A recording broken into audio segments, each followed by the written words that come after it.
From the Bent Pixel Studios in Las Vegas, Nevada, I am Richard Hunter. I'm Frank Mir. And together, this is Phone Booth Fighting, a twice-weekly, absolutely free podcast talking about the world of mixed martial arts and beyond. And today, Frank, we are honored to have in studio, returning, a man who stands 6'6", weighs 245, wide at the shoulders, a little narrow at the hip. Big John McCarthy is here. Probably the greatest introduction ever, even though it's not true, but I loved it. What if I just interviewed you as the character in the song? Do it. All right. Let's see. Now, rumor had it. There weren't a lot of people. People were very confused as to how you got to town. Song, isn't it? Big John. Yeah. Yeah. Sorry, dude. I'm just catching No, up. it's okay. Sorry, dude. It's all right. You're going to learn a little something You're here. not that It's old. going to be It's an good. old I'm getting there. I'm working on it. Yeah, you came to town. Not a lot of people knew where you came from, but the rumor was that you came from New Orleans, where you had gotten in a fight over a Cajun queen, and a thunderous right hand sent a Louisiana man to the promised land. Now, that is an accusation of murder. I mean, that's pretty serious. I mean, was there any No, so you got to look at that? it the right way. That's an insinuation of love. Okay, you're in love. And someone violates that bond between the two and tries to intervene, and you do what's right in setting them straight. See, if anybody had ever just bothered to ask Big John about this, then obviously they would have gotten the truth. But they were so intimidated by him. They said, "Look, if you do anything, you just say hi to Big John." Everybody knew you didn't give him no lip, but they were just afraid to have a conversation with him. Nobody just honestly sat down and talked to him and cleared it up. And John's the best guy to talk to, especially when it comes to MMA. That's right. Now, when you were trapped down in the mine and the timber broke, We're going back to the mine. Yeah, 20 men scrambled to the light up above, and you were left trapped down in that mine. Did you feel like there was ever a chance of getting out, or was that a matter of I'm going to sacrifice myself to save my coworkers? You know what? There's a truth to that entire song, and when you look at it, the fact that you're willing to give your life for others, that's important. Because, I'm being honest when I say this, I taught for so long as far as police officers and things, and you have to have the mentality that you are willing. You don't want to give your life, but you're willing to give your life under the right circumstances for another human being. That is an essence that everyone needs to have, because that's a humanity that speaks about who you are as a person. Do you see what he just did here? I was frivolously quoting a 65-year-old Jimmy Dean song. Exactly. He takes it totally seriously. He makes a very serious point. That's why he got hired as a broadcaster. That's genius there, John. Well done. And actually, since we do what we're doing, we're off on tangents here. Hey, were you the one? Total who I was talking to somebody, and it might be you, so I might be regurgitating information you gave me, because we always, our conversations heading out to ACBs. Dude, I love our conversations. I know, that's what I really miss a lot now that you're no longer going out there. But I don't miss the flights. yeah, I do miss the flights. conversation. Yeah. But it was something about, like, when a police officer says that his job is to make sure he comes home every day. Yeah. And then was it you or somebody else who was a police officer told me, he goes, "No, that's not my first job. No. My first job is to be a public servant." Bingo. So it was you then. Oh, it was me. Okay. Yeah. I thought that was an interesting outlook, because you hear that when cops say that, like, he might have been going for a gun. I have to take care of me first. And I'm like, wait a minute.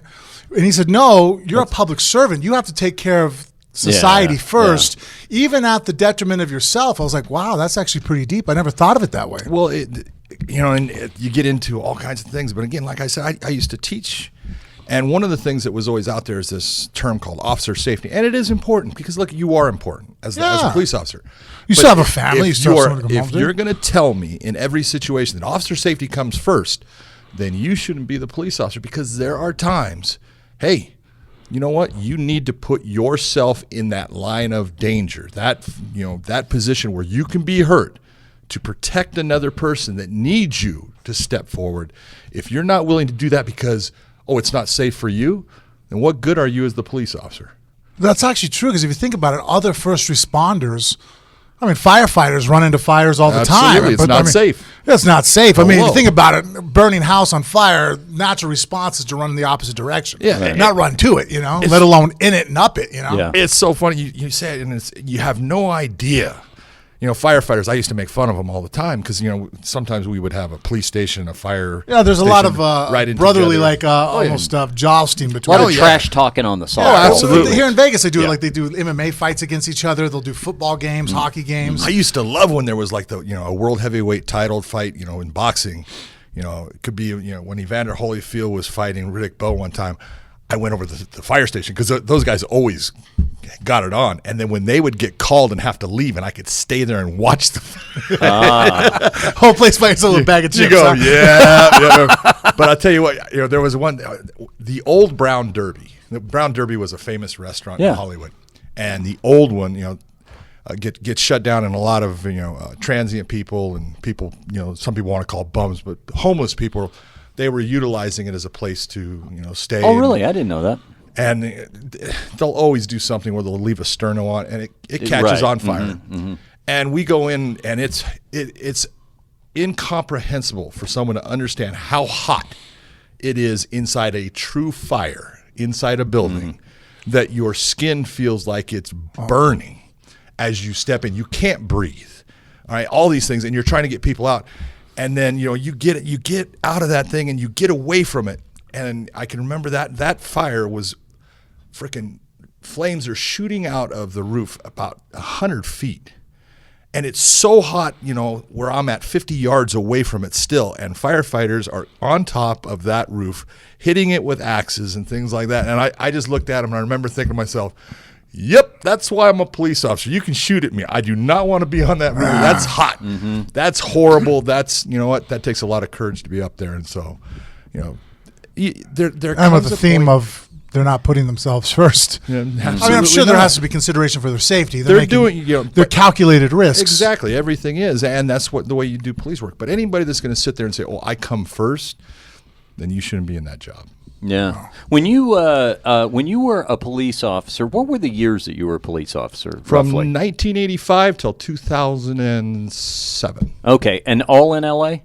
All in L.A. And what area of L.A. were you assigned to? When I started out in what's called Southwest Division, which is where the L.A. Coliseum is at. Oh yeah. University of Southern California, L.A. Coliseum, all that. Went and did a stint in what's called 77th Division. Went from there to Hollywood Division. Worked Hollywood Division for a couple of years. Did Vice and stuff, which is horrible. But I had a good time in Hollywood. Then I went to narcotics for just a short burst. Then went to gangs for 6 years. And from there, I went and started at the academy and started teaching people. Did that move you around the city then? I mean, once you were doing gangs and Vice and all that, Yeah, put you in the South Central area? I was in South Central for that entire first part. Southwest is South Central LA. Okay. 77th is South Central LA. Oh, okay. And then when I worked narcotics, I get to work everywhere. The real place I never worked in LA. LA is broken into what's called bureaus. South Bureau, which is you're talking about, that's South Central. Central Bureau, West Bureau, and Valley Bureau. And the one that I never really spent any time at was Valley Bureau, other than when I did teach the academy. The academy was located there. So. When we had John on last time, we were talking about the whole O.J. Simpson case, and you were around for that. But you know what I didn't get a chance to ask you too much about, and don't worry, we're talking some MMA here in a second. And John's got his annual judging and refereeing camp that's going to be here in Las Vegas during International Fight Week. We're going to give you the dates for that. We're going to tell you how you can participate, and we may be sharing some info about some people in this show that may or may not be participating. May or may not. What I wanted to ask you about, though, is, and I just happened to watch this the last couple of nights, there's a really good documentary on Netflix about the LA riots, and it was basically just news footage. There were very little voiceover or anything like that. I mean, it's like 2 hours long, but it's a lot of stuff that I had not seen before. What are your memories of that? My memories are really good of that. Yeah. I was there for a long time. Yeah. It was fun. My memories start off with the entire, what caused that was a backlash to officers who were involved in the Rodney King incident. The acquittal. They were acquitted. Who were acquitted in Simi Valley, California. And, I knew some of them. And it was when it happened, as soon as the thing, I thought for sure, look, they can't find him not guilty. As far as did they go too far? Yes. I'm going to tell you straight out. Look at yes. Now there are certain people in there. The sergeant who is Stacy Kuhn, he didn't touch Rodney King, but he's being tried because of he's supposed to be in charge of it, and you can look at that and you can say. Okay, that's a tough position because he's working within what the department gives him as guidelines. And my dad was a sergeant on LAPD, and he's very well known throughout the world for being, they call him the godfather of SWAT, because the first SWAT unit was in Los Angeles. Yeah, my dad was part of that team and stuff. But my dad was one of the first ones that was very upset with what he saw and said, he goes, as a goddamn supervisor, you're supposed to. And I told him, I said, stop. I said, look, you got to work with the Frank Mears of the world. You got to work with A-level police officers, guys that were outstanding at what they did. Those are the guys that you surrounded yourself with. That's called being smart. Who he was working with at that time, they're just not that good.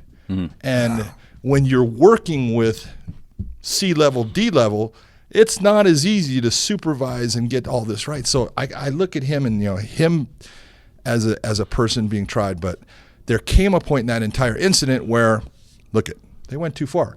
You're trying to get someone to be in this perfect position. It's like, if you don't have the skill to put cuffs on that guy, then maybe you shouldn't be doing this job. Well, especially when there's four of you. Exactly. It's not one of you. That's the times, I'm very pro-police officer. I think everybody knows that they listen to the shows. But there has been times where I've watched videos and I see officers say, stop resisting as they're punching a guy in the face. and I sit there and I'm like, and I almost want to grab that officer and go, look, I'm going to put gloves on. Yeah. And I want you to put your hands behind your back while I'm punching you in the fucking face. Yeah. What human being is going to pull his hands from his face and not flail back like you're just fighting his reptilian response? It's like, don't blink. I can't help it. And that right there, Frank has the ability not to punch somebody in the face. I actually have the ability not to punch somebody in the face, but to put a pressure and sometimes a pain on their body that they want to respond to what I'm telling them. Pain compliance. Because, hey, that's going to relieve this pressure. That's going to relieve this pain. And, there's a lot of people out there that are, especially when there's 4 or 5 of us. Oh, yeah. I can't imagine. That's one thing I never understood the Rodney King situation is using blunt force to try to get someone to submit. And I'm like, dude, there's 4 of you. Yeah. Dogpile his ass. It's over with. There's that. He's not brandishing a weapon. You know what I mean? Like, just jump on him. Even if a guy pulled a knife out, the best thing I can think of to do is like, well, let's not keep a distance so he can flail on us. Like, let's just grab him. And if we have them secure, there's no way to move around.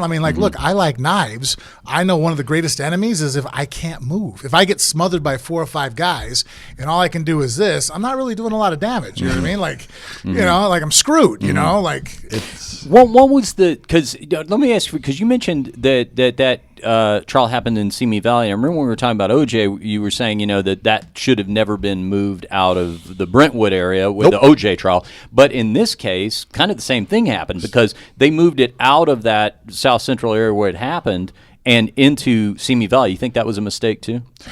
That was mistake? There was a difference. The district attorney for the city of Los Angeles personally moved the O.J. Simpson trial to downtown because he wanted fame. Yes. The attorneys for those officers put in a request for a change of venue because they said that the officers could not get a fair trial there. Yeah.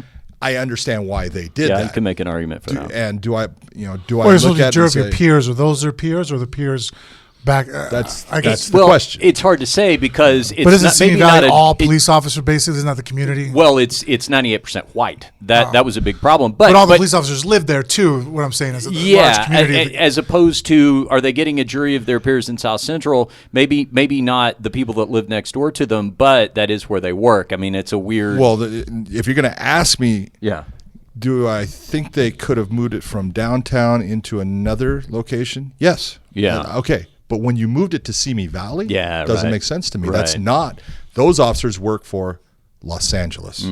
That trial should have taken place somewhere in Los Angeles. Now, were you okay? So you're on the force at the time. What was like the mood of it? Was there? I mean, you having those opinions, was that really an outlier's opinion? Where I mean, obviously you're an outspoken person. I'm sure you were back then too. But was there typically more of a hey, let's close ranks and don't be talking like that?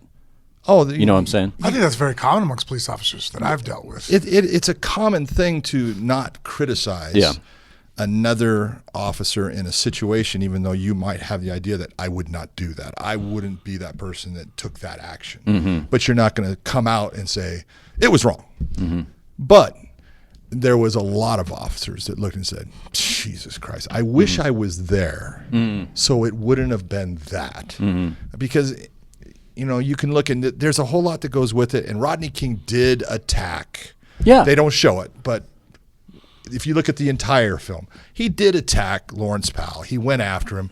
But because someone attacks you, once you get that upper hand, the one thing about being a police officer is you don't get to sit there and say, I'm not done, I'm going to continue on. Right. The suspect does. The suspect has the ability to call it at any time. But when the suspect is on the ground, on their stomach, they've called it, and it's your time to go take and put them into custody the way you were supposedly taught, or doing things the way that you supposedly can, not by hitting someone with a metal pipe. That's not going to stop someone. It's going to do exactly what every time you hit me with a pipe, I'm going to move because it hurts. Well, and that's why you always say, I mean, police officers have one of the hardest jobs in the world, and something like that does nothing but make it harder because most people, and it's not just with police, it's everything. Most people stereotype. They have one bad experience with, they meet one fighder and it's the wrong fighter that's an asshole to them, and they're like, oh, all those people guys. always, and they multiply the negative experiences. Yeah, they do it. But what you're talking about as far as like making things worse, I experienced that even on a much obviously amateur level as a bouncer. Yeah. You have bouncers like myself that would come in and go, hey, how can I diffuse the situation? Because at the end of the night, all I do is want to make money, hang out with my friends. Like, this could be a really fun job and get paid at the end of the night. It's a great job. Right? Yeah. It's a funny job. But you're hanging out at a strip club, getting paid, and you're hanging out with your buddies. This is actually a cool scenario. But then you have those guys that walk up into a situation and they would make it violent through their own. I'm like, dude, well, the guy who fought. I'm like, no shit, he fought. You got in his face. He's a full-grown man in front of his friends. I understand that it started out as a problem, but you instigated the situation. He was a match, but you brought over the kerosene and now it's a bonfire. I'm like, well, no shit, Sherlock. It's exactly you could have walked over there and completely diffused the situation, but instead you added to the problem, You can either escalate or you can de-escalate. One's going to keep you out of fighting. One's going to force that fight. And sometimes, and I worked with bouncers that they would do anything they could to force the fight. Yeah. They wanted to fight. That was it, because... Which I hate that, because I was guys. I'm like, look, man, every time we get into a fight and we clear the room, all our money stops being made, right? We're not making any money right now. If you really like to fight that much, guess where I'm going to go after work today? Yeah. I'm going to the gym. Yeah. Come with me, man. I got a couple young guys here that they're just egging. They want to fight too, and guess what? It won't cost any of us any money. Yeah. And you can fight somebody who's not drunk and who's prepared, and it'll actually be a challenge. Oh, wait a minute, you don't want to? I don't want to do bully. That. Yeah, exactly. That's what you are, motherfucker. You're a bully. Yeah. Okay, Yeah. And the irony of that is, to me, there's nothing that looks stronger than someone having the ability to cerebrally take command of a chaotic situation. When you see chaos, somebody that can just come in amongst a lot of other weaker-minded people and just in a very deliberate way, without raising a fist, without firing a shot, just calm. I think that to me, that's much more. When you walk away from it, that's a guy that's going to look like a real badass to me if you've got that ability to do that. Well, and you have that human trait that some people have. It's the same guys that go out and shoot fucking squirrels for no other reason but to shoot a fucking squirrel. It's like, well, are you going to eat it? No, I'm just fucking shooting it. I'm all, really? So you're causing pain and death on a creature for just no apparent reason? Like, I eat meat, and I'm not against hunting. I've hunted. But I've eaten what I've killed, and I've taken it to a butcher shop. Like, I believe in the process. Right. But just to kill an animal, just to kill it, and those are the guys that mindset, a poacher type mentality, that are the bully types that are just. So I don't know if it's a mental weakness, but it's almost like a character flaw where it's like that little kid that wants to fucking, step on the cat's tail just to fucking hear it scream. I'm like, what's wrong with you? The cat can't do nothing to you. You wouldn't do that to a fucking lion, would you? Yeah, you know what I mean? Like, because there's consequences now, right? That's exactly what he's saying. And that starts off at an early age. Kids, people, again, we talk about dogs and kids, and the first thing that kids usually can start to dominate is if you have a small dog. Yep. They can start to dominate the dog. My son, we had a little dog, would put it in the drawer and close the drawer. It's like you go over and you smack him on it. Don't you do that? But it's the first thing that he could actually. Yeah. I can control where you go, what you do, and that's part of a human trait. But you learn to. Focus. Hey, I don't need to do that. I only do that in this situation. But it's the weak-minded people. They get an enjoyment out of being able to take life, dominate, all those things. Because they can't do it with what he's talking about. They can't do it with the lion, and they won't try it. And it is so important, the point that he's making about kids, because at the same time that you're right, John, that's the first thing they can dominate. It's also the first thing that they can nurture. So they can go one of two directions right then. And to me, you go back to what's more powerful, nurturing. I mean, parenting. Yeah. That's basically learning the model of this is what my parents do for me, I can do for this dog. Actually, one of the best compliments is, school ended last week for my kids. So there was like a field day. They dropped out, John. It was crazy. All three of them at the same time. So the kids had their field day, and so I was out there, and one of Ronan's teachers, who deals with the elementary school, Ronan being in second grade going to third, she came over and she goes, "Oh, your older, his older brother and sister, Cage and Bella, when they come down and play with the kindergartners, like during any time there's the middle schools comes down with the lower school, she goes, I never have to worry about your children. They play so nicely. They've never hurt, even by accident, any of the kindergartners. Like they're like just big playful puppies." And I was like, that's awesome. Because on the flip side, if you go and watch my kids play a football game, Cage already needs a new helmet. There is no one more wicked on the football field than Cage. Like Cage has a mean streak like I've never seen. Like if a play's running in and the whistle hasn't been blown, you better watch out for Cage, because if he hasn't hit somebody, he's hitting you. Like he knocked a kid out last week for 10 minutes, was unconscious. So focusing on the proper ways, Cage is an animal in the right situation, but then to not treat things weaker than you. Like when the teacher told me that, understanding that, like, wow, here's a situation where my children, if they had that trait in them, could easily dominate a little 5-year-old, be a bully a little bit, And when the teacher told me that, I was like, wow, you could have told me the straight A's, and like nothing makes me feel better than that right there. And you look at that, and I attribute that. And I know your kids, but I don't know them well. But I know everything that you've done with them. And the martial arts, and the one thing I got out of having a gym and having kids there and being able to get kids to have confidence. Because confidence in a kid is everything. The ability to get a kid to know, hey, I don't have to be the loud guy. I don't have to be the guy pushing that guy. In fact, I can be the guy that stops the pushing. I can be the guy because, you know what? If I want, I will double leg you and drop you on your head, mount you, and make you feel the pain that you want to do to this person. And kids, when they have that confidence, that's where all of that comes from. That's where the nurturing comes from, because I can do that, but I don't have to do that. And self-worth. It is. That's one thing whenever I look at the kids that, they just like one of my children, I don't want to narrow it down too much in case one of the parents is listening. One of her, whichever one you're thinking, you've got a 1 in 3 chance of being. He just blew it. Yeah, okay, I blew go it. ahead. Screwed it. Go ahead. There's a female associate that just really acts outlandish. In fact, some of the questions my daughters come home about sexuality has derived from this one particular friend who says that already she's no longer a virgin. Now mind you, they're 14 years of age. Says that she does all these type of things. And I realize, and that's what my wife and I talk about. I'm like, see, there's a difference between a child that she doesn't have self-worth. Like I don't even get mad at people that, that do the crazy shit anymore as a kid, because I realize they're trying to find some kind of identity and self-worth. It's like, if anything, I have sympathy for it. I'm sad. I'm like, I'm never going to let my daughter hang out with her.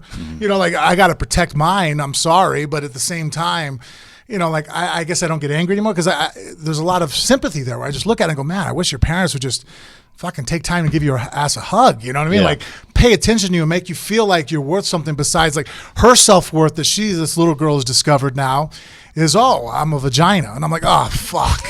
You know what I mean? And that's true. I mean, because guess what? If amongst a bunch of boys that are 15 years old, being a vagina is going to get you a lot of attention, you know what I mean? Real quick. And it's like, that's the attention she's going to get. Well, she found it because she didn't have something else in her life to give her that confidence, you know? Yeah. That was one of the things when my kids were growing up, and my wife was petrified. How many kids do you have? 3. Oh. They're all old now because I'm old, but, it's... All boys and girls?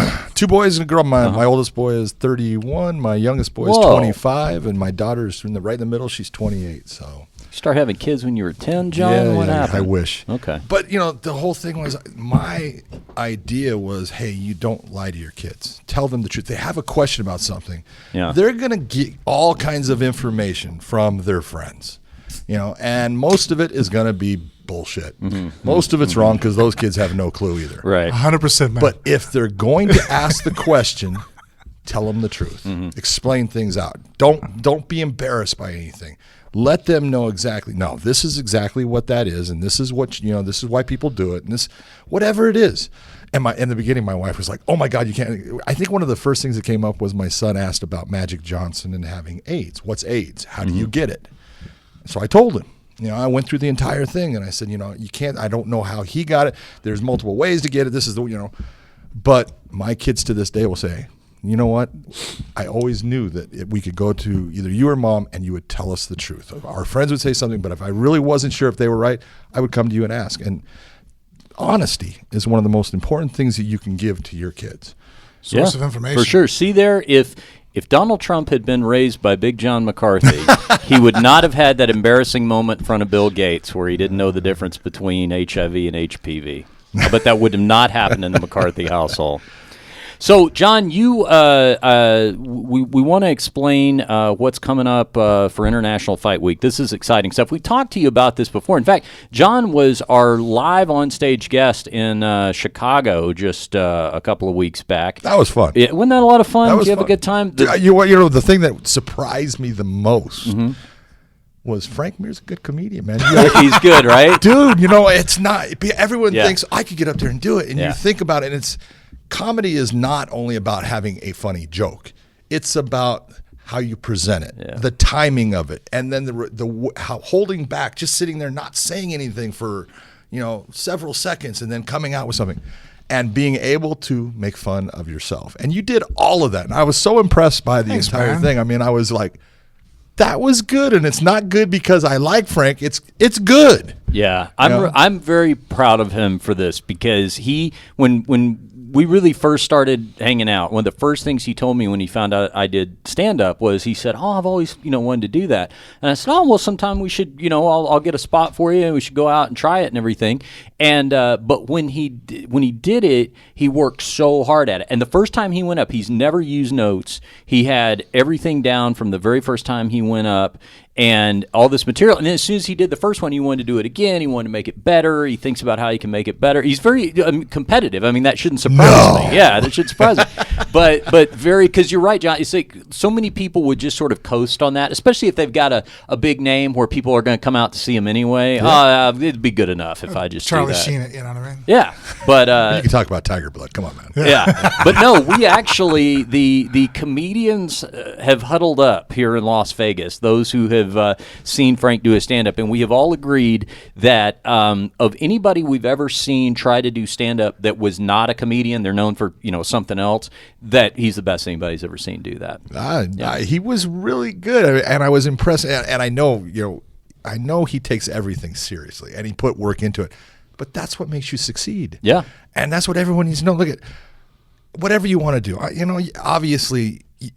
People come out with the whole statement of you can do whatever you want. That's just not true. Okay, I hate that. I can't win the Olympic gold medal in the 100-meter dash. That's just not going to happen. It sets people up for just unrealistic goals and the miserable fucking outcomes. Exactly, but you can succeed in anything that is a reasonable goal. Yeah, and I tell kids all the time, what do you dream of? And as long as your dream is a factual and reasonable thing, hey, write that down And when you write it down, now it's no longer a dream, it's a goal. And you can make that goal happen. The question is, are you willing to put in the work to make that goal become a reality? And that's, that's what I saw when I watched him on stage, because you could see that he worked at it. He practiced, and it came off as a funny routine done by someone that you would not expect to be that funny. Yeah. Yeah, I actually don't worry about when he's on stage with me in terms of having to dig out of a hole. Like, there's nothing worse as a comedian when somebody goes up in front of you and bombs, and then you got to go up there and try to dig out of that hole, man. It's rough. We shot the whole thing in glorious color, so we'll edit that together and make that available to everybody somehow, some way here pretty soon. But we had Franken on stage. John was our guest. Chael Sonnen, of course, did the combo with us, so he was up there co-hosting. Yeah, right. Yeah. He had. I tell you what, we did that round of Combat Name That Tune. I didn't tell you guys this, but I had some. That was a fairly serious armbar, the last one that he slapped on. I knew he was going. We were all too. staring. Trust me, we were there. When he grabbed, I'm sitting there going, fuck, how far is the quick care from here? There it goes. When he grabbed your wrist before it started, and he grabbed. I said, he's gonna try to swing over that. He's gonna go for that arm. Okay, I didn't catch that. Oh yeah, you can see. I was like, okay, I know where he's going with that. But I was impressed. And I thought about it. Okay, and this is weird because after that whole thing, I thought about, okay, if I'm the guy on the bottom, this is what I'm going to go after Richard for, because he's not going to be able to speak. And that's the way you keep him from answering the question. Right. Don't go after just the chokes, but you got to go after the sneaky. The ones that DJ pin him first. Yeah. So you know who you're not playing with that. So we'll keep you as the ref. It's so weird because I'm sitting there saying, I know what I'd go after. Yeah, I got to name the tune quick. I think you did that to me one time. You and I did it, Frank. I think I remember the hand over the mouth or something like that. So that was a lot of fun. So we'll make all that video available for everybody. But we talked on stage that night about doing John McCarthy's refereeing and judging camp, and this is a once-a-year thing he does. It's called Command, right? Is that the official title, Command? Yeah. And he's going to be doing it here in Las Vegas on July 6th, 7th, and 8th at. I'm going to give everybody the website here so they can go to it's MMAreferee.com. And this actually... So it's really open to anybody, huh?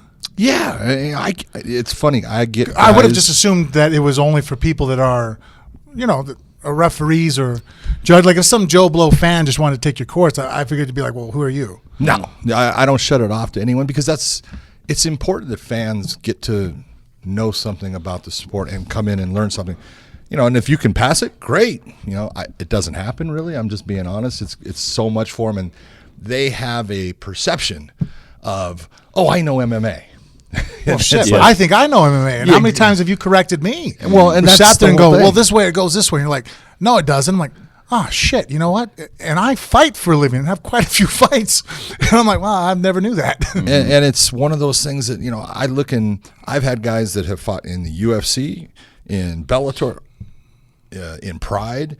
I've had all of them from, across the board as fighters, all the way down to the guy that says, I'm coming off of my couch to do this. Great, do it. The most important thing is, and I tell them all, I tell everyone at the beginning of the course, hey, I'm not here to pass you, and I'm not. I will not pass anyone that doesn't actually pass the course because I owe that to the fighters. I owe them the very best that I can put out. Because that person eventually, it could be in charge of someone's literal safety. Absolutely, and some, they're in charge of a lot.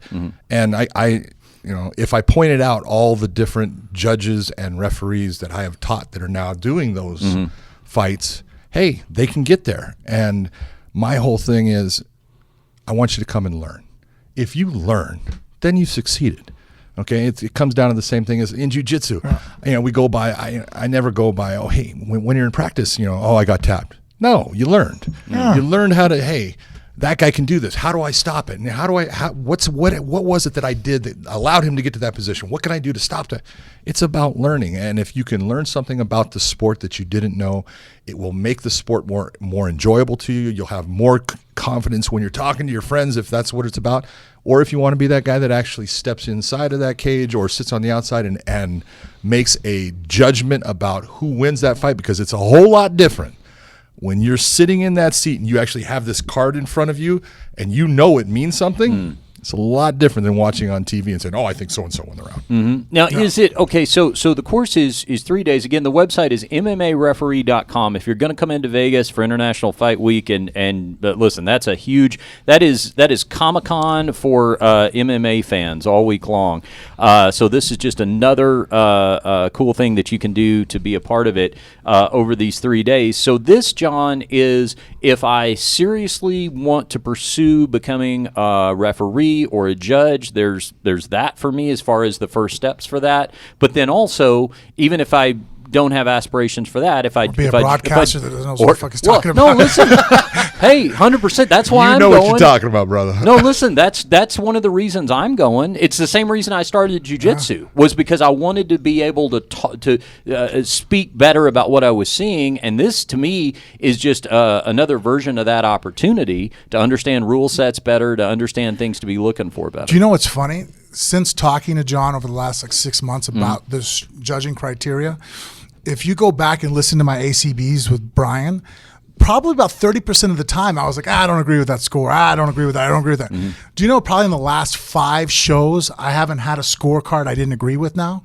Where a decision, I go, yeah, I see it going that way. Yeah, or splits where I'm like, maybe it's been a split decision where it's like, okay, well, 3 of the judges went this way, 2 of the judges went that way on one of the rounds. And that's understandable. Well, it's close. So I'm like, all right, well, we're here though.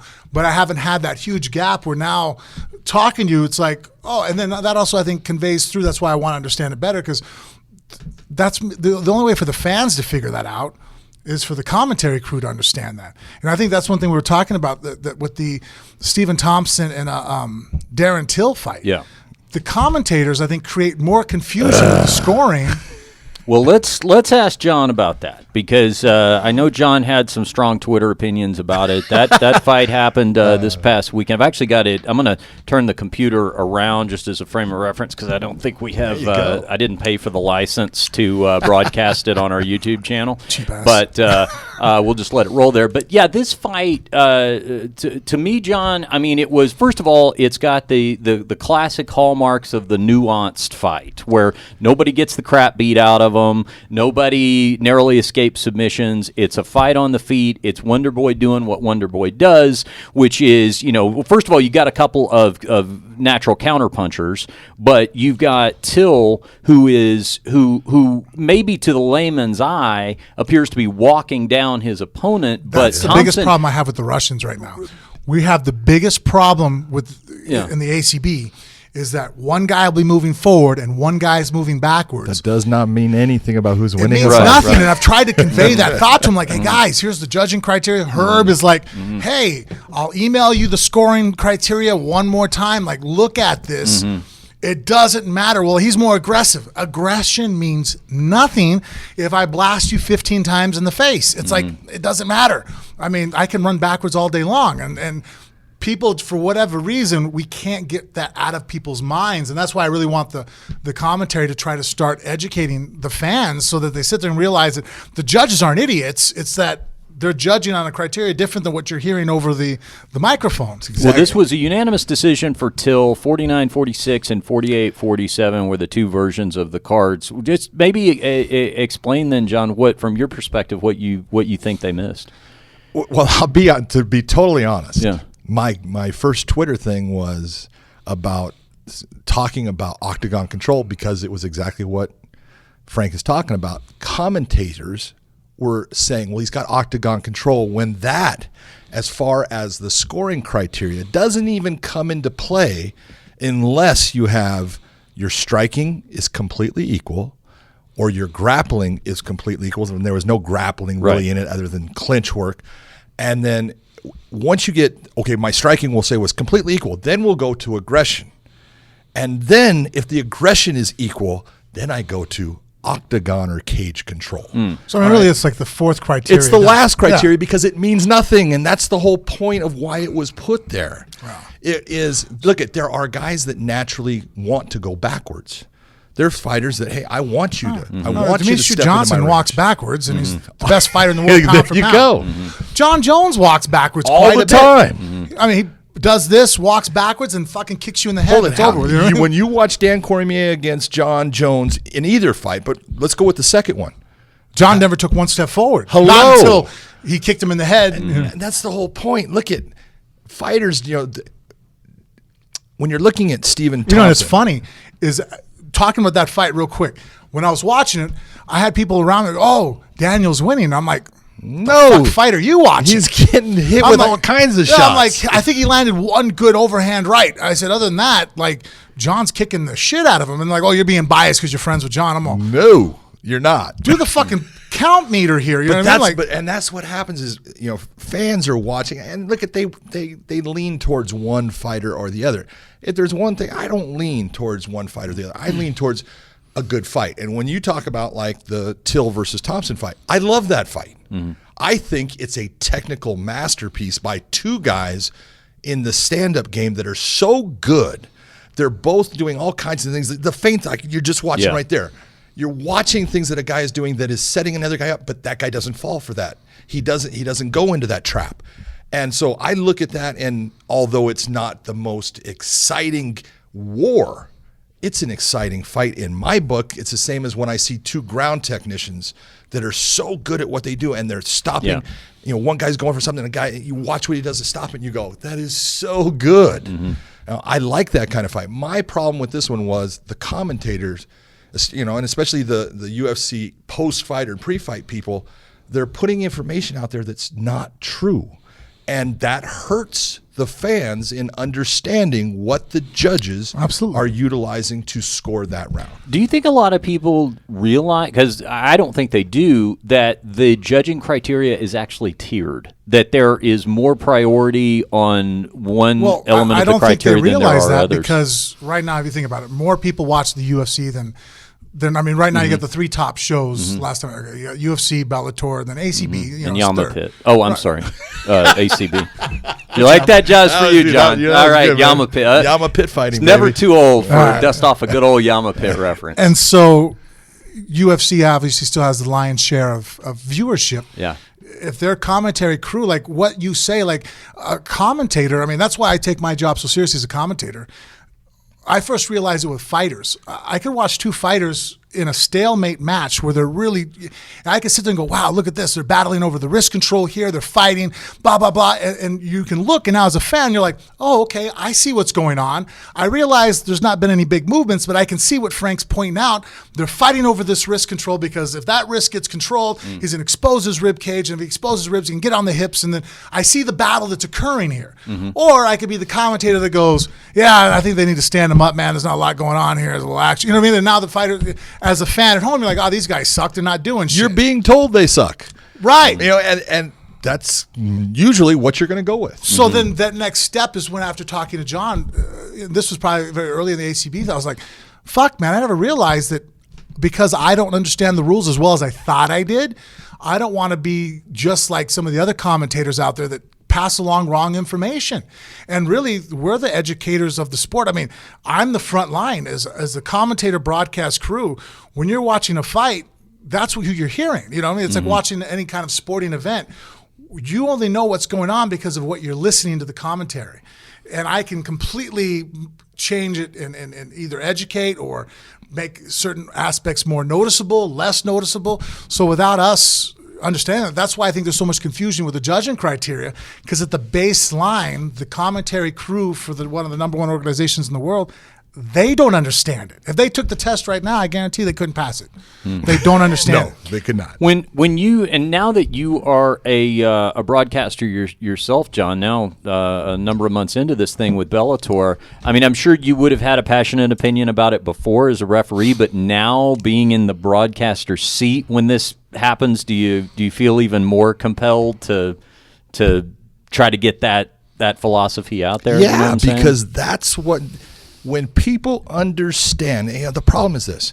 when something happens in a fight and a referee does something and it's wrong, but Frank or whoever or me says, well, yeah, he's doing this, but it's wrong. Once it's verified by the commentator, well, that was the right way of doing it. Yeah. And so now the next guy comes and he does something that's completely opposite, but it's right. All of a sudden, he's the idiot. Yeah. He's wrong because that commentator, and I used to say Joe Rogan had so much influence. There was instance there. Tim Means fights Cowboy Oliveira, and in their first meeting, I did their second, but in their first one, he gets in a position, he doesn't understand the rules, and he knees Oliveira when Oliveira is clearly down. He's on his shin and knee on the ground. That makes him a grounded fighter, and he gets kneed to the head, but his hands are in the air. Okay, and Rogan thinks, oh, if your hands are in the air, you can get kneed. And he puts it out to everybody. So then everybody who's in the stadium, and you can actually see a gif of me. You see me put my hands and I smack myself. What are you doing? Because I know that everybody that's watching on TV now thinks that's a legal move. You've just created controversy when there was none, but you created it because you didn't know. And if you don't know, that's okay. Ask. And it's one of those. I went to him, straight off of it, and I said, I'm doing my get over here, right? And I said, what are you doing? This is what the rule is. And he goes, I didn't know that. And I go, you need to put that out. And he did, man. I'll give him credit. He went back. He's like, I just talked to John, blah, blah, blah. And he puts it out. But still, when it's put out wrongly, once it's out there, man, it's a hard thing to get back. Well, maybe he would like to do your Command Fight Camp course at MMAreferee.com. Now, I'm going to go. I'm very excited about this. It's going to be during International Fight Week, so I've got to cover the actual fights. But around those, I'm going to do this. And your lovely wife Elaine, John, told me that to pack a lunch. It's a full day of summer camp fun. I don't know if it's fun, but it is a full day. Normally, I'll start about 9 o'clock, and that first night I'll end somewhere around 9 o'clock, sometimes 10 o'clock. Wow. So it's 12 to It's a long day. I do that. There's so much actual information that needs to be put out to somebody and getting them to understand how they apply it, why it's that way. You've got to give history to give them, because there's always, well, I saw it done this way. And so you've got to go over things. But the days are long. They're normally about 10 to 12-hour days. Sometimes I go longer, and my wife, smacks me in the head and says, they're all dead. You got to let them go. But, when you go, the people that are going to take the course and want to pass the course, they have to test with it. But you don't have to test with it. You just go there, get the information you want. When you want to leave. But it's good to actually hear the right information, because that will stick with you and you'll remember it. And when you watch, you'll have no doubt about what should be done. Now, do we watch fights and you show some things? Are there actual simulations? Like, how do you? Oh yeah, we're gonna. I go through. Judging wise, we watch a ton of fights and we'll score them. Then we talk about them, and I'll bring your scores out, and I'll put you on the spot. This is your score. Tell me why. And sometimes I'll think you're right, but I'll make you think that I'm saying you're wrong, because I want you to be able to verbalize. Yeah. There's a whole thing about fighting, and this is what people don't understand.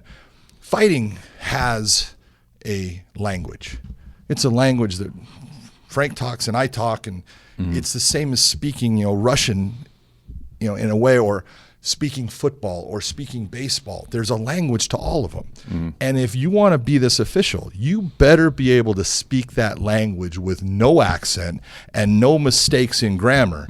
Because as soon as one of those fighters or trainers calls you out and says, hey, I want to talk to you about this. Why did you give them? And they say something and you don't know what it is that they're talking about, or you say something that doesn't fit that fight the way it's supposed to, you don't speak their language, and now you just put yourself in their minds. You're an idiot, and you don't even understand my sport. You lost credibility. You're done. Well, and I think, too, one of the most impressive things about a very competent referee is seeing somebody be able to make the decision right then in the moment. Because I know my biggest temptation would be, especially if I realized there was a lot riding on the line, was, Okay, everybody, hold on a second. I need to think about this. You know, give me just a second here. I know we're on live television. Let me, okay. You know, and you can't do that. So no, you can't do that. Yeah. But that's, and that's one of those things that comes, and I tell everyone, be careful of what you wish for.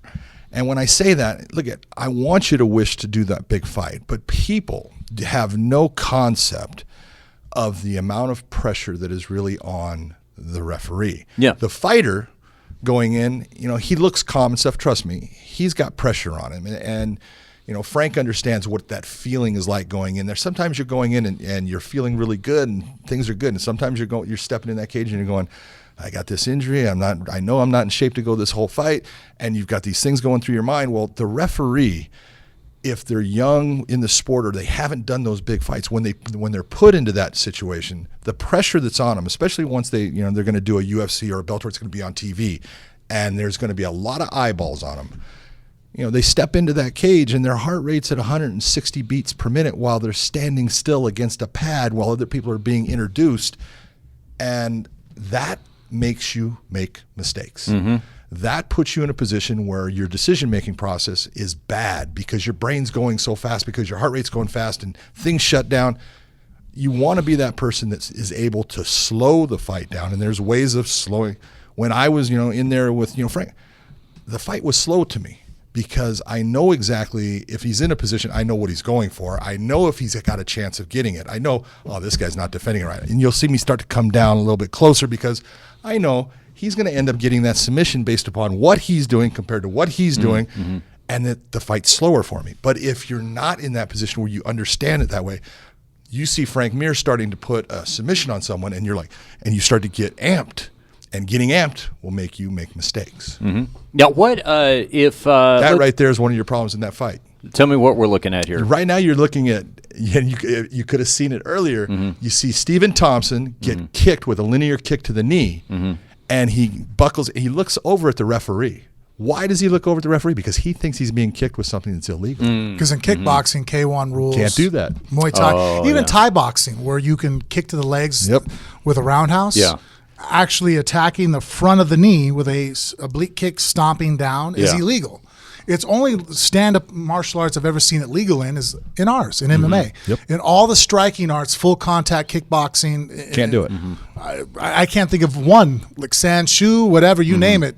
They cannot kick the front of the leg. And also I would think that even if you have all the training and all the preparation, new things happen all the time, because that oblique kick, I mean, that's something people really started talking about when John Jones started doing it. I mean, on a big level. Yeah. And a lot of people would talk about the fact that, boy, you're starting to see this now. And then other people started to do it. But sometimes you're going to have to evolve with if you look, if you want to go back in time, go back to UFC 1. Hoist Gracie used that same oblique. He would stomp towards the knee, and that was from UFC 1. And it's not a new technique. It's just when someone does it in a fashion that now they have a fighter complaining about it, or other people are saying, "Oh, that's dirty." Now it becomes bigger. And when you were as good as John Jones was, anything John did, people that didn't like him would complain about because he was a dirty fighter. Because even though when I got to train with John, I got to work on that kick. And it was funny because I had known it from traditional martial arts. But traditional martial arts, the weakness of a lot of traditional martial arts that jiu-jitsu really exposed is that you don't really try it full blast on anybody. So there's nuances. It's kind of like if I taught you how to swing a baseball bat, right? And maybe originally at one time you hit a ball, but now I taught you, and now you taught your son, and you taught his son, and he passed it on to another buddy, and it's like 8 generations down, and no one's hit a baseball for the last 8 generations, but they're teaching the motions of swinging a baseball bat.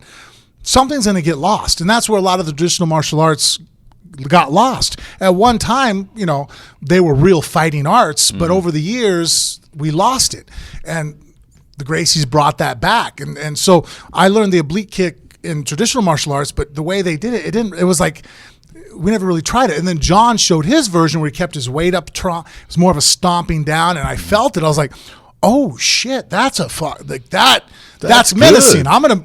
I can't eat that. I'm gonna have to move out of the way. Like, you better move your leg or you're gonna lose it. Like, but the application, because our sport in MMA, is real, So it brings out truth in martial arts, which is cool because now a lot of these techniques because at first I think what happened was a lot of martial arts techniques we said, oh, the shit don't work. And now people are realizing, no, those worked. It's just now we have to reapply it application-wise. Machida throwing a reverse punch or throwing the front kick, to the face. It's like, if we go back 10 years ago, we would tell you karate didn't fucking work at all. Then here comes Stephen Thompson, obviously Lyoto Machida all the way up through the light heavyweight title. It's like, oh, no, these techniques work. You just have to learn. MVP. Holy Christ. You got to learn how to apply them correctly, realistically, now against an unwilling opponent. Yeah. You mentioned UFC 1. Imagine how different UFC 1 would have been if Brian Kilmeade had taken Big John McCarthy's command course. That would have been a much better program. Part of the reason there is a command course is because of John McCarthy in those early years. And the reason I started to teach was, I made a ton of mistakes, and I had to learn from I had nobody to learn from. Okay, I couldn't go to boxing officials. I was the pariah. It was like, oh, you do that. Oh, you're horrible. And it was, I had to watch things over and over again and figure out, okay, what's going to work here? What's going to be something that's going to work better than what I did? And that's what I started doing. Well, part of my whole thing in teaching was, guys are going to make the same mistakes. They don't understand what they're supposed to do. So if I can get them past all those mistakes and start them at this level instead of down here, it's going to help bump the sport and help create opportunities where we're doing things the right way instead of doing things the wrong way like I did back long ago. Now, if people want to, and we got probably a few more minutes here because John's got I think you have a GQ photo shoot or something you're doing. What are you doing? We're good. Okay, we're good. We're good. Okay, good. Now, if let's say somebody takes that's what I say just before Jen gives me the look like that's it. Good. Yeah. What if somebody takes the command course, and we talked about, you could take it for fun, you could take it just to have a better base of knowledge. But let's say somebody takes it and that's all they're coming in for, but once they do it, they go, oh my gosh, there's so much more to this than I realized. I'm really interested in this. I'm full on hooked. Now maybe I'd like to think about becoming a judge at some point, or maybe becoming a referee at some point. Kind of explain the general steps of where you would go from there, like the base of knowledge that the command course can give you to then take you to those next steps. How would it work to actually get in that judge's seat or get in a referee's position? Well, you know what? Let me give you, for instance, in the state of California, let's put that, since it's an easy one for me to pick up, since that's where I started the course. In the state of California, if you want to be, there's two entities within the state that do mixed martial arts. There's the State Athletic Commission that does professional mixed martial arts, and they have given the authority to a group called CAMO, the California Amateur Mixed Martial Arts Organization, that does the amateur arm of mixed martial arts in California. So to become either one of those, a professional or the amateur, you must take one of two courses. That would be mine or Herb Dean's course, and pass that course to even be put into that position of, we'll give you a reply. So you go and you take my course, you pass my course. What I do is then I contact Camo and I contact the head of that, JT Steele, and I said, hey, these are the people that passed my course. This is where they're at. And I'll give them a location where they're at, and he'll send out something. Hey, if you would like to be part of Camo, I want you to fill out this form, and we'll bring you in to start to do fights. But when they bring you in, you're not going to go in there as the referee, and you're not going to go in there as the judge. They're going to start you off being an inspector. And that was part of what I put as in helping them put their organization together. It's important that officials know every aspect of the fight game, and being an inspector allows you to learn a lot about what the fight game is like. Being able to, sit in the back and watch fighters get their hands wrapped, watch what fighters do in getting themselves ready. So if I'm an inspector, that's where they give me the maroon blazer. Yeah, well, in Nevada, it's a maroon blazer on the big shows, yeah. By the way, hold your thought, but I just wanted to share this. Anything more cockier than the inspector? I must say, I watch these show after show. When you get that maroon blazer, first of all, every one of them looks like someone. Like there's like the fake Garrison Keillor, there's the fake Biggie Smalls. There's that. They always resemble someone else you know. Oh, I know who you're saying for Biggie Smalls. That's funny, man. and then my favorite move that they do. You know how the pro wrestling referee, whenever the bad guy does the illegal hold, and the referee's going, come on, break that hold, and he goes 1, 2, 3. That version with the inspector is when the fighter climbs up on the cage when they win, and the inspector comes over. All right, now come on down. Enough of that tomfoolery. Get down off of there. Come on, I'm waiting. So that'd be my first job. Well, and that's going to be your first job, and you're going to do that with Camo. You're going to go to a bunch of different fights, being the inspector, working at weigh-ins, working with the fighters in the back, getting their hands taped, walking them out to the cage, watching what's going on in between rounds. All of that stuff, because it's all knowledge that you're gaining. Eventually, they'll take you, and if you are someone that's done both judging and refereeing, they're going to start to move you into judging a fight. And they're going to have you sit next to another judge, and you're going to put your score in with that other judge, and your score is not going to count, but they're going to see, is your score in line with where it should be with these other judges. And eventually then you'll be scoring that. You'll be the only guy sitting there and scoring the thing. And again, you're going to be being evaluated by a senior official that's going to talk to you about all of your scores for all those fights. And if you have one that's off, they're going to say, okay, I want to know, what did you see? And they're going to be giving you grades. And eventually you've done the refereeing, and you're going to start to do fights. Okay. And once you start doing those fights, again, you have a senior official there. And after every fight, you're coming out of that cage, and they're sitting there and they're talking to you. If there was something to bring up, they're talking to you about what you did, why you did it, and look at, if you do this, it's going to make it better, or no, that was really good what you did, and they're just going to be breaking it down.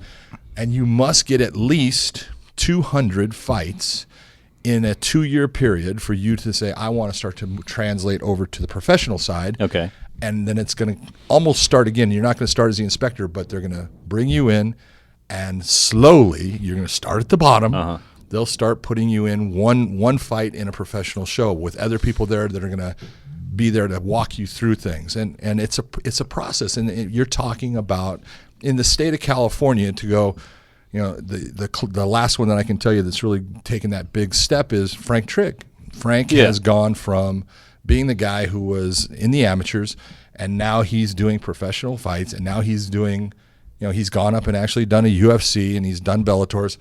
And you look at the process it's taken, it's been a 10-year process for him. And it's a lot of time. It's a lot of money. You're not making money. He was spending money on flights and stuff to get him someplace where the flight was costing him $500, and he's going to make $125 for doing that entire. That's not a good proposition of being someone that's going to keep money. But is this what you want? And they don't care about you making money. They care about your passion for what you're doing. How long has this criteria been in place? Holy shit, we're on the same brainwave. You're thinking what I'm thinking. Yeah. Because I'll say, wait a minute, this seems very stringent now. Yeah. But obviously, there are people that a few years before this process that have been grandfathered in that were being judges. Now, obviously, hopefully they're going to be filtered out in this new age of individuals that have gone through the criteria of starting at the bottom.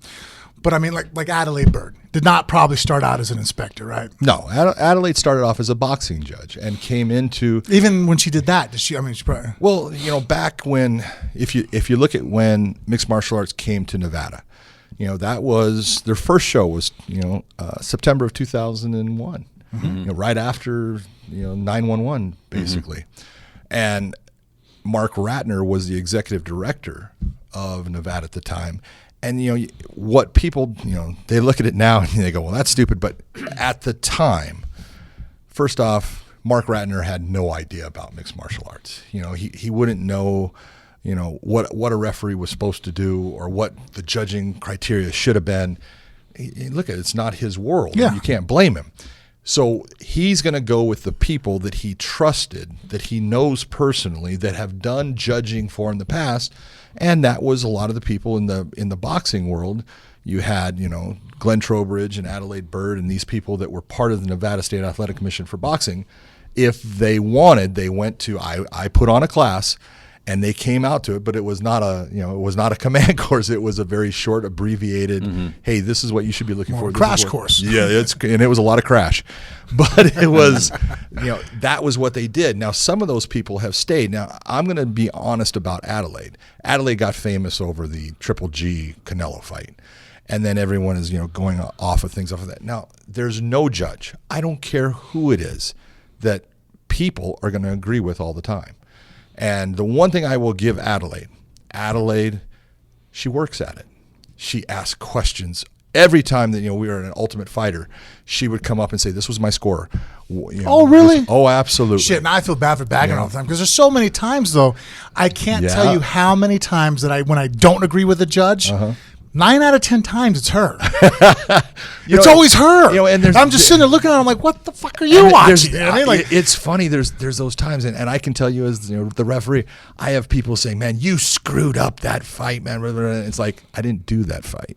Okay, I don't know what to tell you. I wasn't the referee for that fight. Yeah. Okay, but in their mind, I was referee. Cecil Peoples was the guy who he got a reputation, and man, he is put into more fights that he was never a part of. As well, Cecil Peoples said that so and so won it. That's how bad he was, and it's like he wasn't one of those 3 judges. And it's a matter of, I do believe, in my personal opinion, I don't care how long you've been doing something.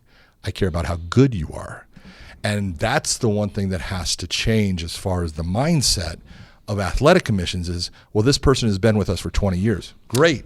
Are they the best person to sit in that seat? Because if they're not, and I'm in charge, they're not going to sit there. The best person is. I don't care if I like the person. Yeah. And that's the one thing that, sometimes it's, you get some of these people and they have attitudes, and some people are, they're not the nicest people, but they're good at what they do. It doesn't matter if I don't like them. If I don't like you and you're the best person for the job, I'm going to put you in that seat because you're the best person for the job. And sometimes, that keeps some people from actually being in that seat. I can tell you in Nevada just had a athletic commission meeting here recently, and they just licensed a gentleman named Mike Bell. I taught Mike Bell back in 2007. I've been teaching him ever since for the last 10 years. He's outstanding at being an MMA judge. He's actually a good referee, but he's outstanding at being an MMA judge. And now he just got licensed here in Nevada because Nevada said, hey, who's good? His name was brought up. They bring him in. They do a little vetting on him, and now he'll be working those. So someone's seat is being taken away by his presence, and that's that move towards being better. Well, and I also think too, this is, and I think I can tie this back to the original commentary issue that we were talking about.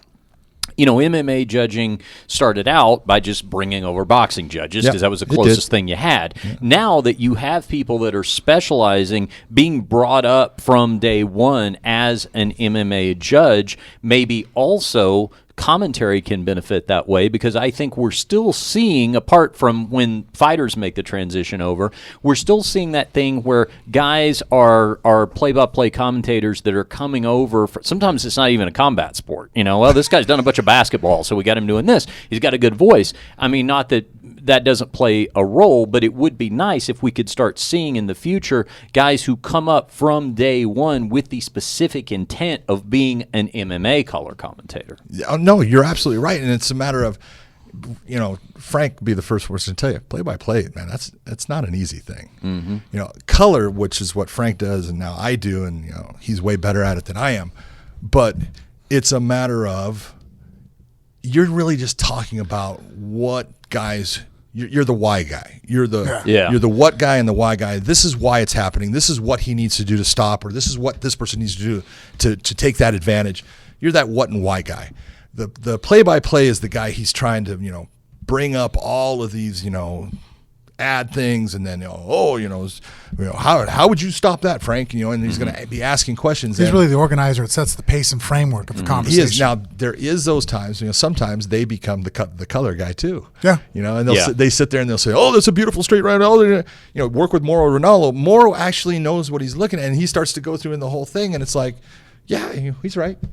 But it's a hard thing to cut yourself back on that too, and I do think, like you're saying, we now have people that are coming from the sport, not so much that they fought, that whole thing of, just my personal opinion, there are guys, and I point Frank out as one of those guys.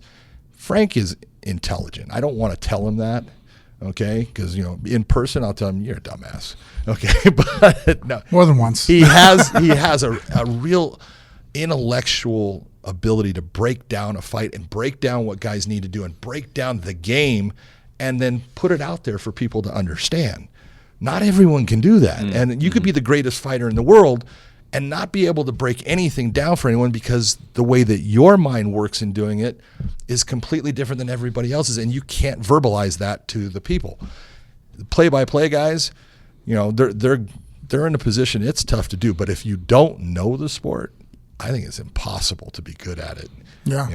Yeah, I've always thought the mistake is when people say, well, this person can't be the best in that position because they haven't fought. I think the more accurate thing is, have they been educated? Exactly. Whether or not they fought. I mean, training is always beneficial, I think. But even apart from that, just the continuing education. And like continuing education. I mean, like you just said about Adelaide Bird. I mean, you continue to ask questions to, improve your position as the referee. Do you notice tells actually, see what you think about that? Because that's one style shift. Obviously, Mike Goldberg and Joe Rogan are kind of the bar that was set for commentary absolutely. duo. So a lot of times we try to, mimicry. You sit there and go, well, how did they do the situation? Yep. But one thing that actually they did as a commentary crew that Brian and I don't do is that Goldberg would always, even though he knew, he would play dumb. Yes. Well, what does he have to do right here? And he would know the answer. Where Brian and I kind of don't play that. Where Brian's like, oh, look, he's in the guard. Now, I'll elaborate further, but I very much let Brian, not let, but because he's fought and he's trained, he's a blue belt in jiu-jitsu, he gets what's going on too. I mean, you should see his notes. He watched more hours of fights than anybody I've ever met. He can see what's going on and be like, oh, wow, he's really aiming for the body. I'm like, yeah, and look, what he's doing is he's setting it up and then I can elaborate more details or even add maybe an anecdote of an experience I've had in the past. But we don't have to play the one of us is dumb for the fans and then the one of us has to educate.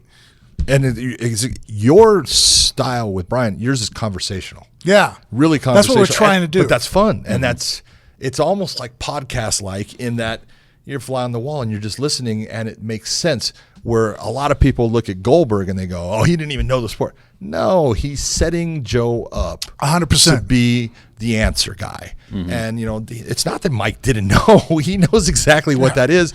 He's just putting it out How there. could he not? Watching fights for 20 years. Exactly. Well, and a hardcore fan always forgets this, that there are new people coming every 5 minutes. And if you don't allow them in, if you don't have somebody who can kind of be that, because that's who they're going to relate to, is the person who's asking the question, because that's a question on their mind. And if you don't allow a pathway for them to come in, guess what? No new people come to the sport, and guess what? This thing goes away a lot quicker than you would like it to. Yeah, 100%. Right. I mean, even when I always try to think of that when I first start. That's actually one.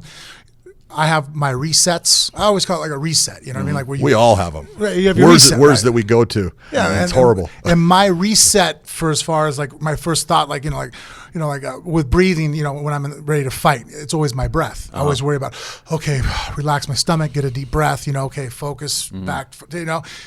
With commentary, I'm always like, okay, I'm talking to someone's grandma. I honestly think that before I go live, that's the last thing I always think to myself. Someone's grandmother who has no fucking clue about the sport is listening to me. So don't say mission control.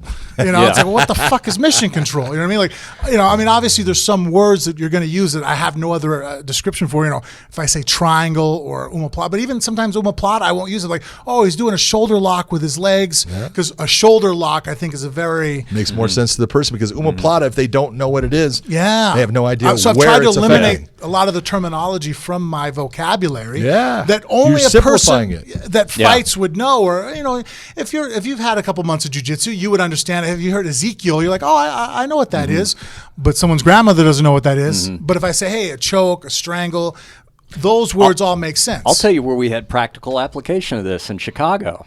We're all in Frank's hotel room after the fight.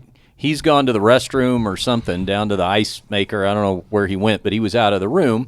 And the after-fight entertainment was Frank's two oldest kids. Are you being cheeky, or did you know where I went? I really don't know where you went. Yeah. Put it this way: I went outside the room with James. Oh yeah. And we came back in. There was a lot of There was a cloud. There was a cloud of smoke. The cloud was following us. I don't know. It was, Well, the wasn't a dark cloud. The after fight entertainment. More relaxed. Yeah, the after fight entertainment was Frank's two oldest kids putting on a grappling match on the bed in the hotel, and so with Frank and James out of the room, I think I was the senior jiu-jitsu expert, and I was the first to sound the alarm of omoplata, danger, danger. This is I see what's Danger, happening young here. Robinson, And danger. sure enough, no one else was freaked out until Frank walked in and goes, careful, kids, omoplata here. Let's be careful there. Yeah, you got to know when a shoulder's about to be torn out of its socket. It's an important thing to know. All right, so let's end on this, John. Tell us, because now you've had a couple of good months in the color commentary seat with Bellator. You know, maybe some highlights, maybe some people that you're really excited about watching. You know, some guys that maybe now that you've got a closer look at, you know, you're realizing are guys that are really flying under the radar. You know, maybe to the more mainstream fan. Well, I think if you're looking at Bellator and some of the fighters, they have so many good fighters right now in the welterweight class and the featherweight class. Yeah. They're stacked. I'm telling you. Look at Ed Ruth is going to be a monster. Okay, here's a guy that Three-time NCAA champion out of Penn State. And a freaky. I think does he have the record for the best record? Or Out of Penn State. Yeah. 36-3 is his overall record. Lifetime at Penn State, 36-3. That's pretty damn good. single season though, right? Or something. I'm sorry, 136-3. Yeah, when I say 30, 136-3. Yeah, I think two of the losses came from the same guy. Same guy. Yeah. Yeah, exactly. But, I mean, he is going to be just phenomenal. You already got Rory McDonald as your champion there, and so everyone knows who Rory is.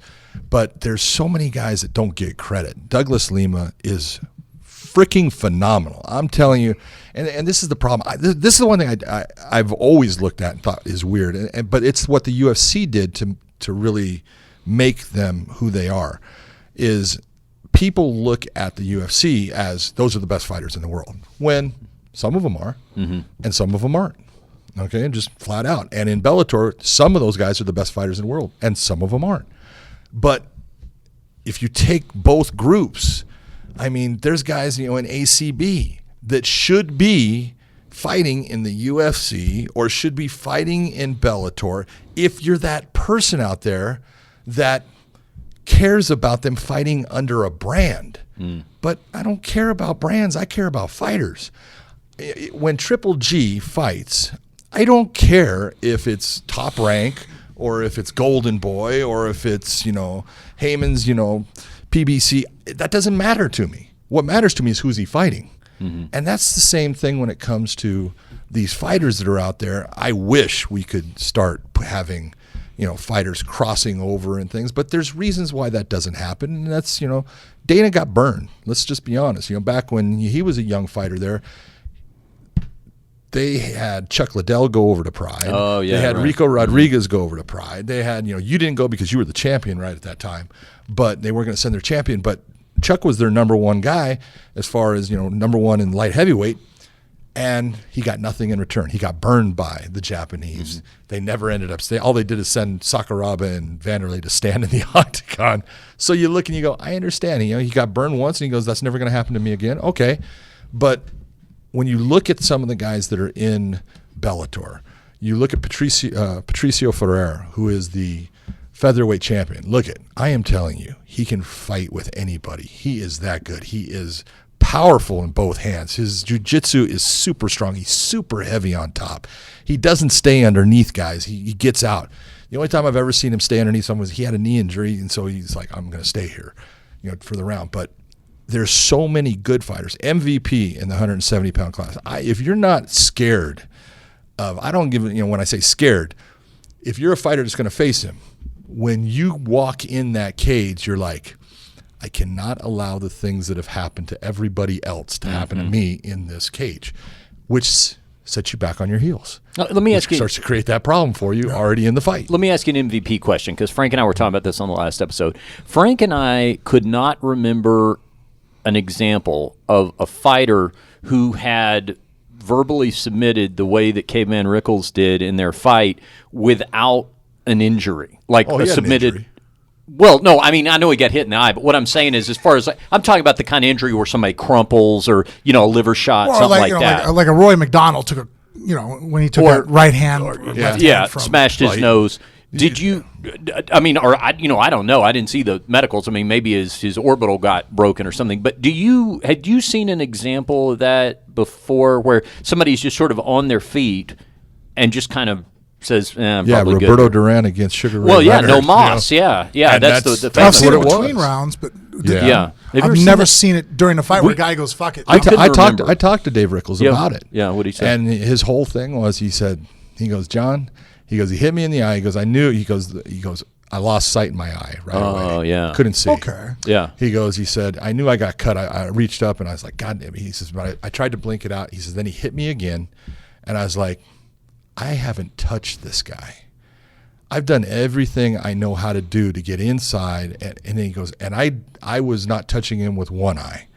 I can't see out of my eye now. Yeah. He did the math. Right. You know what? The brain damage isn't worth it to me. I'm done. And that's what he said. And I don't blame him. Look at it. That's honest. There comes a point of every fighter goes in believing, should go in believing, I can win this fight. If you're going in thinking I can't win this, then don't fight it. Because you're going to lose. If your mind's not there, your body's not going to follow. But if your mind is there, your body will respond. Now, it can be that what your mind portrayed and what it thought doesn't come to fruition, and this person is just that much better than you, which is what MVP showed. And when I say that much better than you, he's so good at what we call timing and controlling that distance. And Frank knows what I'm talking about. When you'll throw a 2, 3, 4 punch combination at him, and everything misses by these little distances, and then he goes dunk, dunk, dunk, and all three hit you and hit you with power. And when it happens once, you go, okay. And then it happens twice, and then it happens 4, 5, 6, 7, and you go, holy shit, I can't stop what this guy's doing, and I'm doing everything I know how to do. It's a humbling experience, and it can happen to anyone. I look at that fight, and what I really saw out of it was, I know Dave Rickles can fight. I've seen him in too many battles. Now, I've seen people beat him. I've seen, Mike Chandler put him out with, a huge right hand.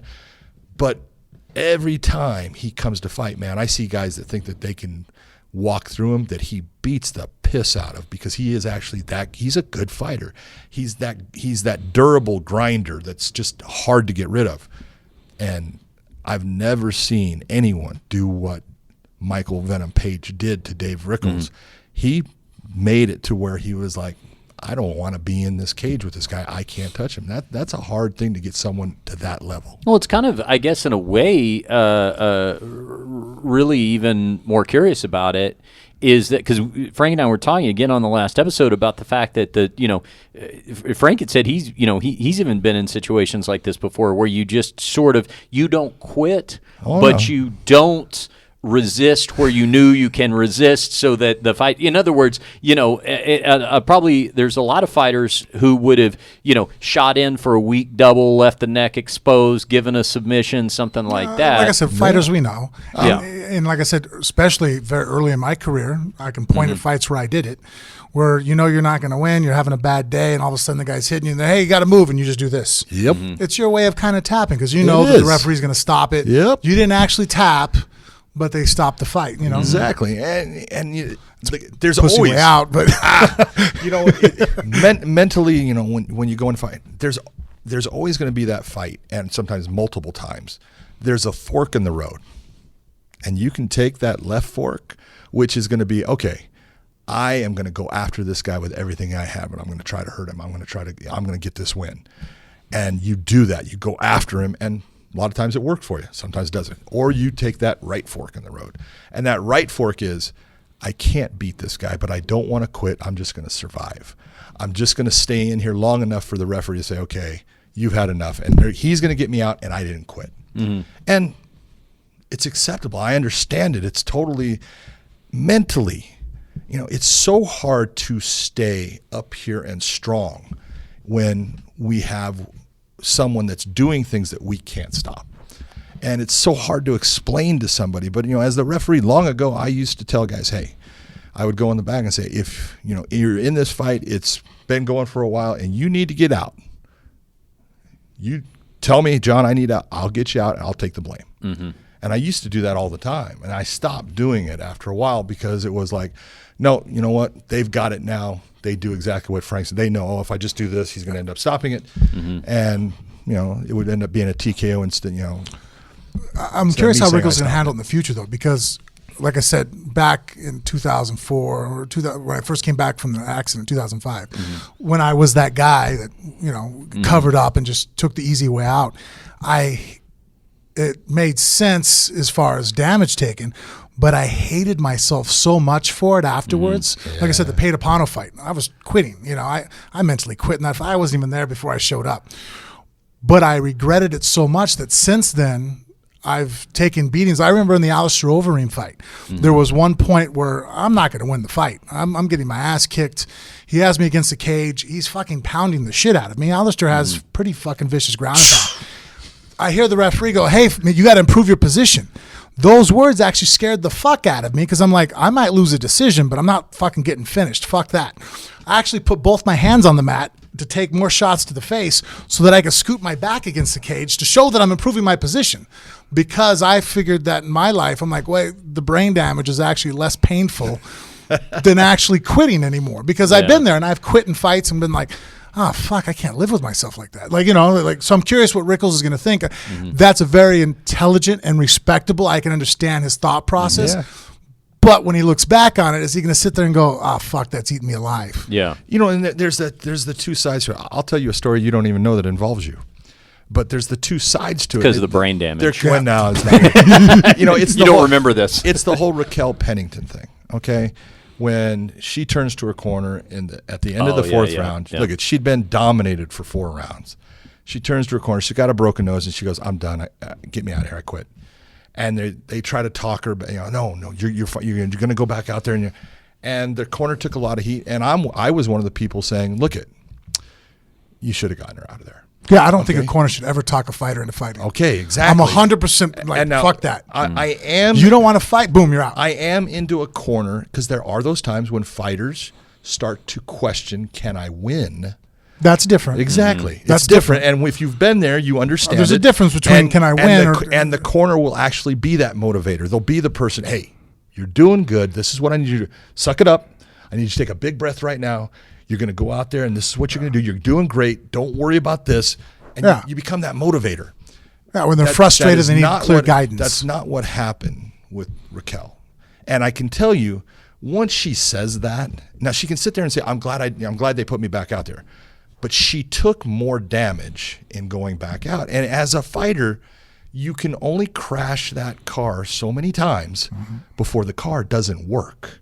Okay? And you can only take so many shots before that climb starts to become a decline. And you never get it back. And I can point out things. There was a fight that Frank had. He had it against Brandon Vera. And he lost it. It was at UFC 65 back in California, Sacramento, California. And you know what? He got hit by a shot that hurt you pretty quick. Yeah, knee right to the face. He never responded out of it. And the reason he didn't respond is because it was a heavy tool that blasted him.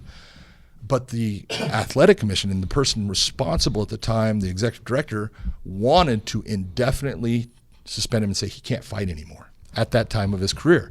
And I actually went and talked to him, and I said, I said, you need to look at what Frank Mir is as a fighter and what he's gone through. I said, because he had this buildup, he becomes champion. I said, and he got hurt. He got hurt outside of the sport. I said, and mentally, he's not sure if he can do this anymore. I said, he's finding himself, but you can't take that away from him because you've got to let him find himself. He's going to, one way or the other, he's going to find himself. He's going to find, you know what, I can do this, or you know what, I can't do this anymore. But you're not the person that should be giving him that final, I'm making the decision for you. And that's what happens sometimes. With fighters, they have to find themselves again. Mm-hmm. It's a tough process. Mm-hmm. Fighting is not, everything about it is difficult. Yeah. Everything. The easiest part is the actual physical contact in that cage. It It really is a less stressful part of it. It is, because Yeah. that's the release. Yeah. It's hard for people to understand it, but the mental aspect of the game, that's why I tell everyone, fighting's 100% mental. 100%. Because this runs everything. And if this isn't right, this has very little chance of pulling through. Mm-hmm. Yeah, I mean, that's one thing I've learned from Frank, because even during fight week when we were in Chicago and we did the live show, I said, because we were talking about doing it, and I said, well, are you sure you want to do it? With the fight being at that point, I mean, weigh-ins were hours away, but he was saying, no, that's actually this is the part I need the relief from. Distraction. Yeah. And I think the other part that You can overanalyze. Oh yeah, and then the thing about fighting that sucks so bad, sparring, for example. I think the reason why people are better on average in the room sparring and training is because you get to do it every day. So if you have a bad Monday, you have come back on Tuesday, you have Wednesday, you have Thursday, you have Friday.